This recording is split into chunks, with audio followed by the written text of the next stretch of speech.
Wednesday Spotlight, presented by Sally Cockram. Financial support for this program comes from Dove's Southern Transvaal and Coastal Natal.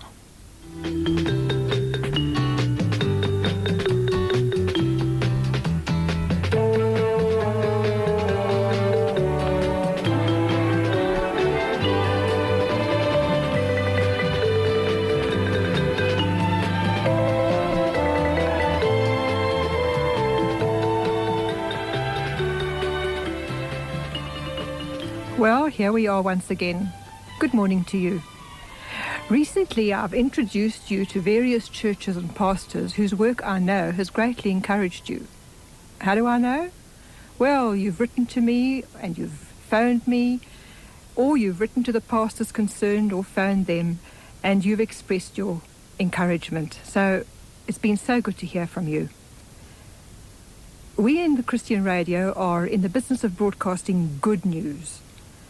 Good news in a day when the world only has bad news, I'm afraid. So today our spotlight falls on a couple who are Christian pioneers. Does the phrase pioneer missionary in Africa conjure up a vision of David Livingstone trekking through darkest Africa? Well, our pioneers today are the Reverend and Mrs. Frank Stanley of the Wesleyan Church in Pretoria.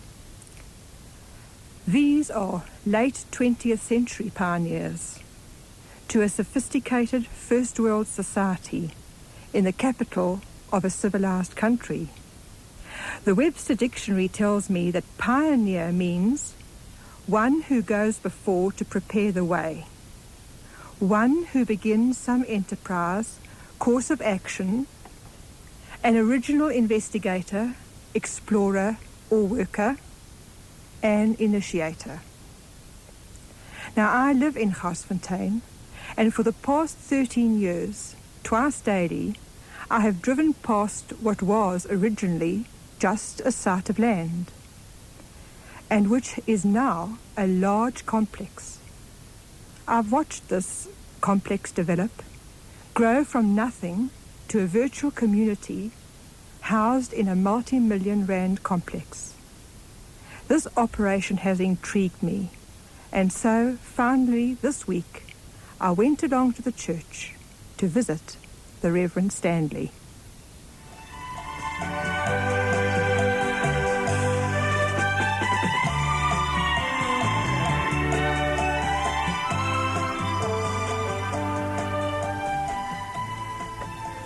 Welcome to the program, Reverend Stanley. About your work here. You moved into this community as the minister of a lesser well-known church denomination, and yet you have achieved a phenomenal amount in a short while. Before I ask you how it all started and the subsequent sequence of events, won't you just tell us what you've got here? What comprises your work here? It's not just a church building used twice a week. What is packed on the site? Well, first of all, I have a strong aversion to taking a lot of money to build a place of worship that you use 2 or 3 hours a week. To me, it's not good stewardship. So when we designed this, we designed it as a multi-purpose building in which we house a nursery school, which we use from Monday to Friday. The youth use it over the weekend, and we use it all day Sunday for services. From the original building that we built here, the demand for the school increased, and we built 2 additional classrooms each outside. That filled up. We built an additional 3, and that filled up.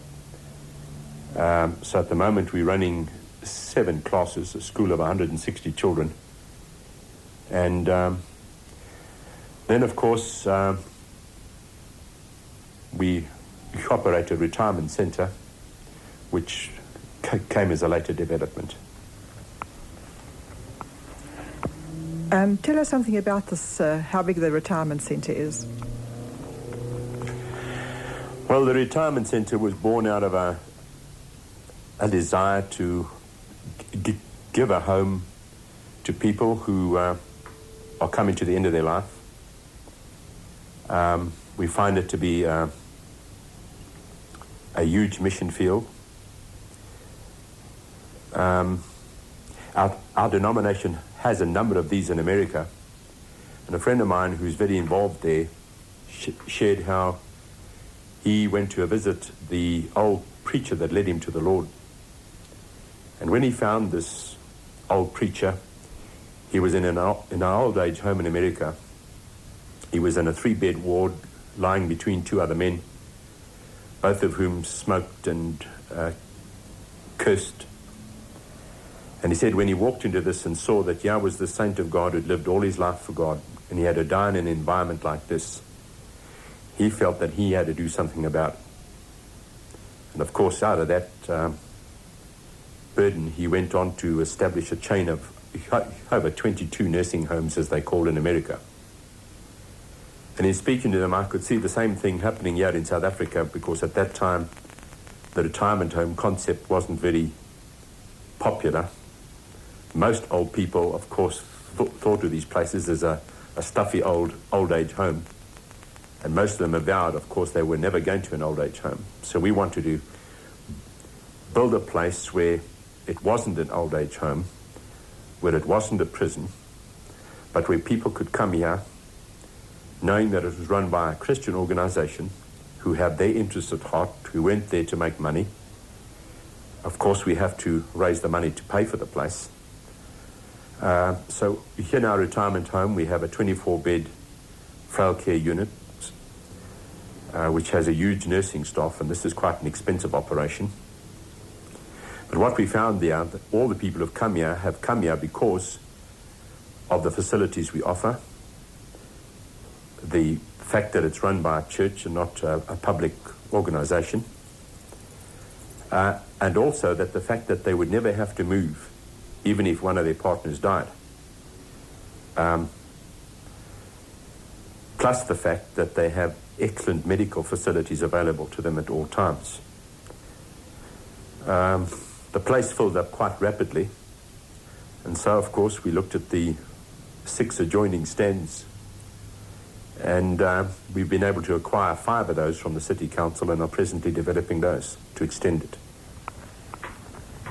So how many units do you have? What does the retirement centre comprise of? Well, at the moment we have 45 flats in the existing double-storey complex and a 24-bed frail care section. We have our own restaurant, dining room, hair salon, TV lounges, library. The new section we've just built comprises 35 units.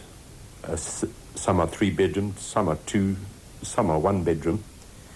And our last phase now that we're working on will comprise another 30 units, which will make up bachelor units, 1 bedroomed and 2 bedroomed. All of them are self-contained. The people come and go as they like. Back now to my first query. How did this whole enterprise begin? Am I right in thinking that you came here as a minister to no congregation, with no building, and therefore what was here when you arrived, and what was your vision when you came? It's a long story, but briefly, God gave us the vision in 1976 to come and work in Pretoria. Up to that time, our denomination out here had really stationed itself in many small towns around the place. We couldn't understand why we'd left the cities unevangelized, and this is where the people were migrating to. And so I came up to Pretoria, and the more I came up here, the more intense the burden got. And I remember having tea down with my wife and secretary in Dundee at one time, and we were discussing this and wondering if we should come or shouldn't come. And my secretary said, well, why don't you allow your wife and I to go up there and you look after the home and the office. And within another 15 minutes, we'd made up our minds that early Monday morning, this was Thursday, my wife and my secretary would come up to Pretoria and do a house-to-house survey in this area. So they left very early on the Monday morning, came to this area where a lot of building was just then beginning. And they just parked the van and began to do house-to-house work. I phoned them on the Monday night, and they said, well, it was hard going. A lot of people thought they were a cult or a sect. And I believe the Lord spoke to my wife the Monday night and said, look, you know, we've been going 2-2, and people automatically link us. So she suggested the next morning that they split up and go 1-1. And immediately people opened their homes. And they found that they were drinking so much tea and spending so much time fellowshipping as people invited them into their homes that they weren't getting very much done. But by Wednesday, when I phoned them, they said that there were over 60 families that were interested in supporting a Sunday school if we started one. So I told her Wednesday night, well, that's all the evidence that we need. You can come on home. So they surveyed until Thursday lunchtime and drove down. In those 4 days, the two of them had interviewed over 900 homes. And of course, this was the confirmation to us that this is where God wanted us. And within 2 months, were up here. We, of course, were trying to find a home, and homes were under a premium at that time. There were only 3 homes that we could rent. One in Mayors Park, one in Constantia Park, and one just down the road from where we are now. The one that is just down the road was the smallest of all 3. We had 4 children.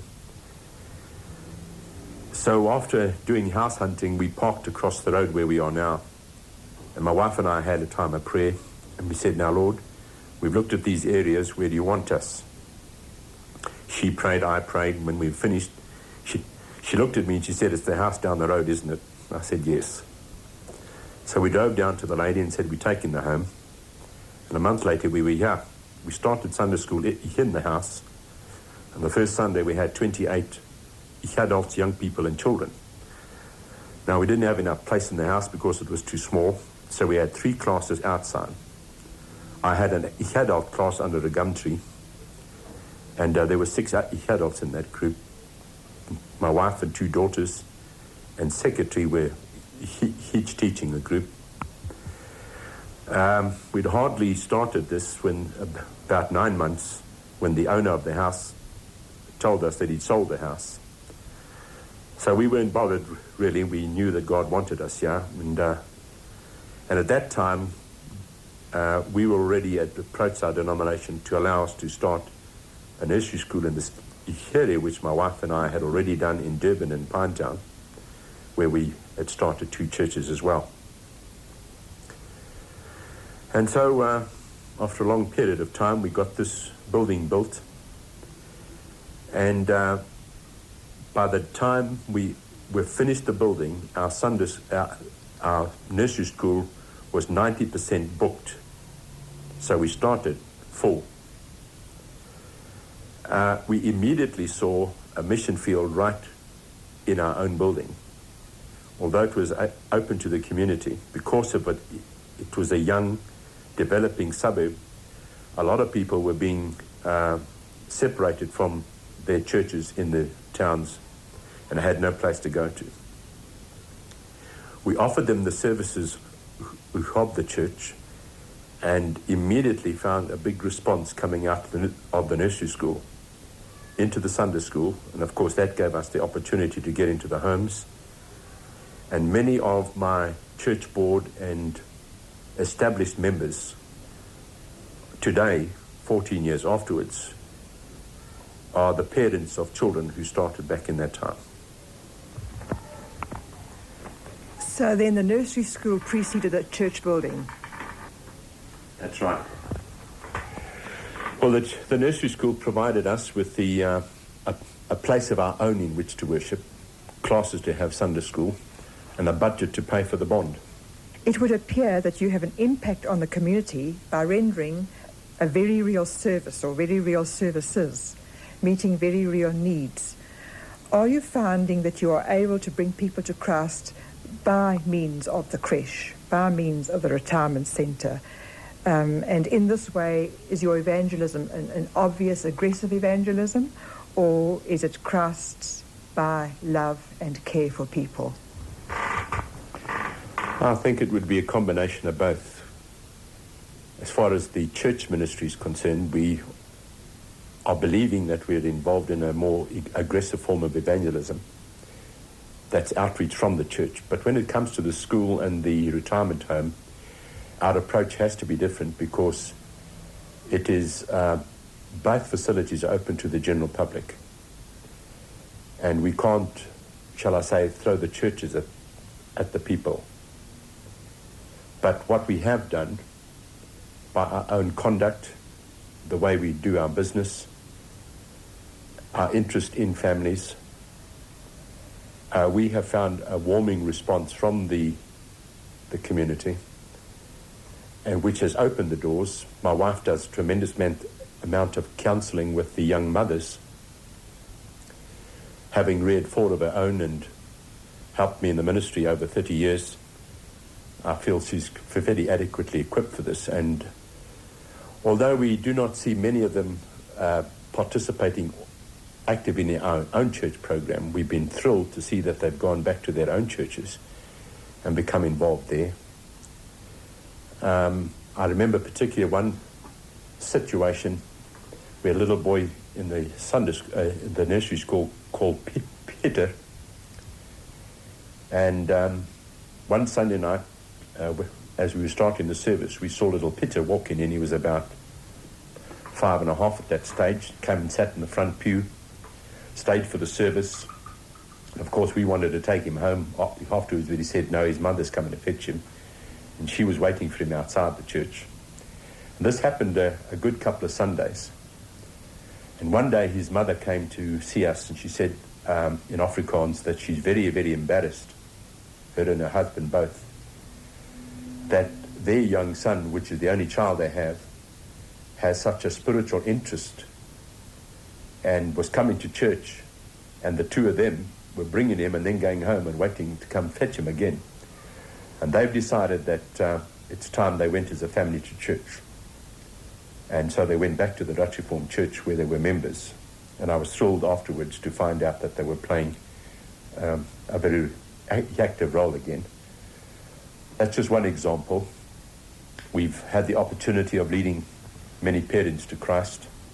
They've gone back to their churches and played a role. When it comes to the retirement home, a number of these people come to service here. They are not compelled to. And many of them are beginning to integrate into their own denominations. A lot of them go to the Methodist Church. Of course, they're Methodists. The Dutch Reformed Church come and pick up a number of the people here and take them to their church. We have services at the retirement centre every Thursday when ministers of different denominations are invited to come and hold services. We have seen some of them give their life to Christ. And the beauty of it is this will be the last place many of them will ever stay before going into eternity. And what we're trying to do is to help them when it comes to that time that they're right and ready to meet the Lord. This is all very wonderful. And I think we still come back to the idea, the sense that this is really a miracle. 2 of you single-handedly came to a place where you had no members. You've established, I would say, a multi-thousand rand concern over here. It is a miracle, isn't it? How do you see it? Well, rather than multi-thousands, right now it's multi-millions. Yeah. We're looking at about 10 million rands worth. Yes, it's a miracle. But to my wife and I, it's come as no surprise because this is just the type of God we've been serving for over 40 years. What you're seeing here, especially the new development that we're building, no bank or building society has any shares in it. God has supplied the financing through the reselling of the selling of the units. My wife and I just feel very privileged that we've been part of the miracle. We claim no credit for ourselves. To to us it's wonderful to be able to tell anybody, look at what God's done, not what we've done. And now, after 40 years, are you looking for a rest in the retirement centre, or do you have poor visions for the future? Well, the Lord has supplied the staff to run the retirement centre and the nursery school. I'd like to spend what time I've still got left developing my ministry now, as such in the church, helping our smaller churches grow and develop. I'm busy teaching a church growth course at the Free Baptist Seminary in Johannesburg, and just try to help our own denomination get more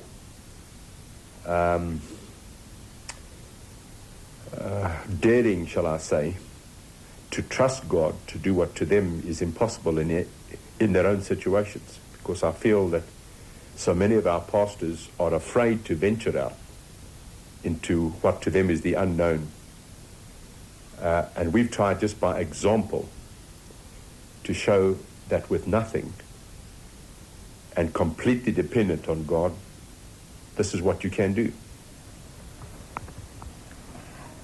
And then just finally, you've got to have a certain type of mind to have been able to plan all this. God prepared you to be a businessman, as it were, someone with logical thinking, someone who could work with money to put up this multi-million venture. Well, looking back on it, I suppose so. I have 10 years experience in commerce and banking. I started studying to be a chartered accountant, but God had other plans in mind. But looking back now, I do believe the exposure to that was his preparation for me down the road. My wife and I have just been pioneering ever since we started the ministry. Every church we've started the same way, from nothing, built it up. God called us and sent us somewhere else, and we did the same thing there. So we pioneered on the Reef, in Natal, and 3 churches here in Pretoria. We've helped a church get going in Petersburg as well, in the same way. Special skills? No, I don't consider myself a specialist in any field, really. I like to believe that when I surrendered everything I am to God many years ago, he took what I surrendered, used it to his glory, and